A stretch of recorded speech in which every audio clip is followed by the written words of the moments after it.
अपने mummy papa का ध्यान दे, मेरे जैसा बेटा ना बने जो अपनी माँ को नहीं बचा पाया।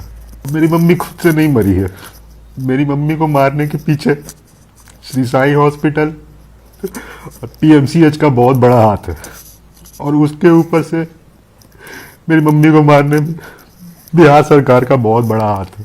हम लोगों को यही विश्वास था कि उन्होंने लगा दिया होगा, उन्होंने नहीं लगाया था। वो मास्क मेरी मम्मी के बेड पे ऐसे ही पड़ा हुआ था और मेरी मम्मी ऐसे ही तड़प तड़प के मर गई। हम बचा नहीं पाए अपनी मम्मी को। मेरा नाम अमित है। मैंने कभी नहीं सोचा था कि मुझे ऐसा एक वीडियो बनाना पड़ेगा। मेरी मम्मी का नाम श्रीकला है। मेरी mummy Saint Joseph High School Patna Kankarbagh की एडमिनिस्ट्रेटर रह चुकी है। मेरी मम्मी को 2 हफ्ते पहले राजेश्वर हॉस्पिटल में मैंने भर्ती करवाया। 2 हफ्ते पहले कोरोना उसको पॉजिटिव निकला था। कुछ दिन रुकने के बाद हमने उसको राजेश्वर हॉस्पिटल में भर्ती करवाया 14 या 13 तारीख को। वहाँ पे 2 दिन रहने के बाद उसकी हालत बिगड़ने लगी।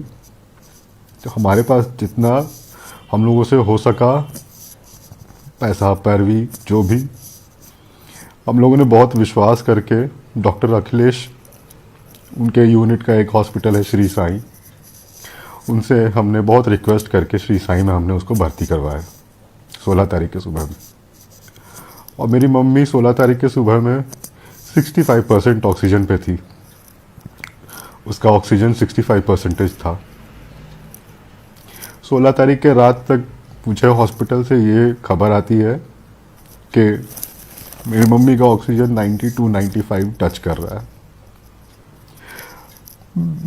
हम लोग इससे निकल गए कि मेरी मम्मी अब बच जाएगी। मेरी मम्मी बहुत फाइट की। मेरी मम्मी रात तक मेरी मम्मी का 95% था। उसके बाद 17 तारीख के सुबह में 6:30 बजे साई हॉस्पिटल को मैंने फ़ोन किया। उसने बोला कि मेरी मम्मी 1 घंटा सोई भी है रात में, जो 10 दिन से नहीं सो पाई थी। मुझे लगा मेरी मम्मी ठीक हो जाएगी। तो फिर 11 बजे फिर मैंने उनको फ़ोन किया। उन्होंने बोला कि मम्मी आपकी ठीक है, 95-98% पे आ रहा है। हम लोग खाना खा रहे थे उसके बाद फिर मेरी मम्मी 2:30 बजे मेरे को हॉस्पिटल से फ़ोन आता है, श्री साई हॉस्पिटल से जो कंकड़बाग में है, कि आप अपनी माता को यहाँ से ले जाइए, हमारे पास ऑक्सीजन नहीं है। उन्होंने बोला बेटा ले जाने के लिए, जो कि काफ़ी दूर है। और मेरी मम्मी सेमी वेंटिलेटर जो बाईपैप मशीन होता है उस पर थी। अगर अगर मम्मी को बेटा ले जाते तो मेरी मम्मी बीच में ही मर जाती। तो जो मेरी नानी है director Saint Joseph High School की, उन्होंने बहुत पैरवी लगा के पीएमसीएच में एक बेड दिलवाया। तो जैसे तैसे करके हम अपनी मम्मी को पीएमसीएच ले गए कि वहाँ पे ऑक्सीजन है, मेरी मम्मी बच जाएगी, क्योंकि 65% से मेरी मम्मी 95% तक आ गई थी।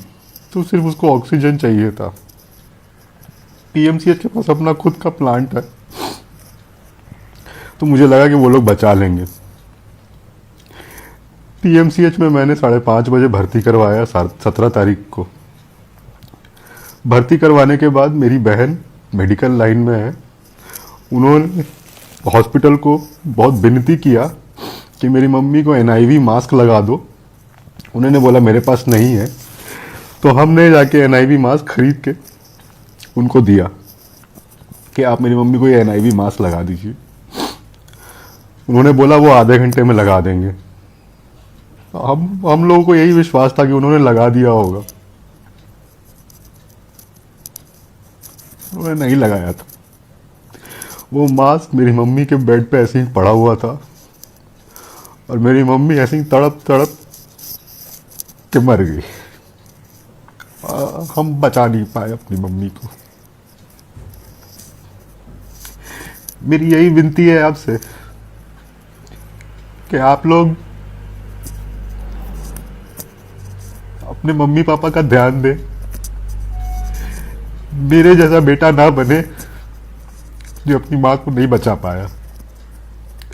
और मेरी मम्मी खुद से नहीं मरी है, मेरी मम्मी को मारने के पीछे श्री साई हॉस्पिटल और पीएमसीएच का बहुत बड़ा हाथ है, और उसके ऊपर से मेरी मम्मी को मारने में बिहार सरकार का बहुत बड़ा हाथ है।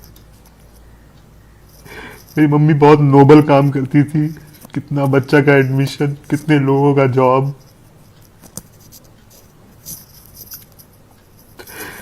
जिंदगी में उसका हम 1% भी नहीं कर पाएंगे। आप लोग प्लीज 2 मास्क लगाए, एक N95, और ऊपर से हो सके तो एक कपड़ा बांध लें। प्लीज बाहर नहीं निकलिए।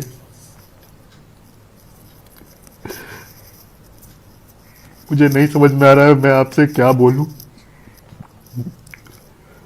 बस यही बोलना चाहते हैं कि बच के रहिए।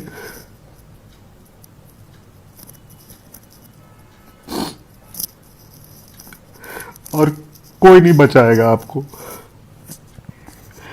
एक और बात मैं बताना चाहता हूं आपको इस वीडियो के साथ। मैं एक बहुत ही दर्दनाक फोटो अटैच करूंगा। उसमें मेरी मम्मी का लास्ट फोटो है, जो कि एक पीएमसीएच का स्वीपर खींच के लाया था, वरना मुझे पता ही नहीं चलता कि मेरी मम्मी कैसे मरी है। भगवान ना करे कभी किसी के दुश्मन को भी इस तरीके का मौत मिले। मेरी मम्मी बहुत तड़प तड़प के मरी है। आप लोग अपने परिजन का, अपने परिवार का ध्यान दें। हम तो अनाथ हो गए, लेकिन आप लोग ध्यान दें प्लीज। बिहार सरकार, यहाँ का हेल्थ मिनिस्टर, यहाँ का हेल्थ डिपार्टमेंट, यहाँ का हॉस्पिटल, कोई काम नहीं आया, कुछ भी काम नहीं आया। मार दिया मेरी मम्मी को ये लोग। मेरी एक छोटी बहन है,